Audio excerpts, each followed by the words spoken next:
देखो महाप्रभु आशीर्वाद रे ओडिशा प्रदेश जनसाधारण समस्ते निजर इच्छा आकांक्षा सबकू ए सरकार उपरे समर्पित देइचंदी।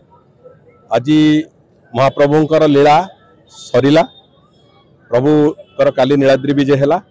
आज महाप्रभु को रत्न सिंहासन रे दर्शन करी पुणी ओडिशार सुख स्वच्छंद समृद्धि पाई प्रभु पाखे प्रार्थना जनवाकू माननीय मुख्यमंत्री आज आसी सांगे आम मैंने भी जाइलु। आज महाप्रभु पाखे ओडिशा प्रदेश आगामी भविष्य को समर्पित देकी जाऊँ।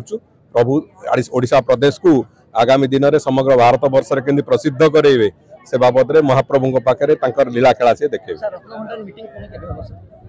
खूब शीघ्र हम। एवं तो जो परवर्ती कमटी अच्छी एएसआई रो जो इंस्पेक्शन एवं रिपेयरिंग रो काम अच्छी से कथा को एएसआई आरंभ करिवो एवं तापरे थरे पूरापूरी भाव में काम सरिला परे पुणी भीतर रत्न भंडार बाहर रत्न भंडार को जितेबले समग्र सामग्री जितेबले जीव पुणी ट्रांसफर हम तापरे पुणी गणति मनति आर प्रक्रिया आरंभ हो।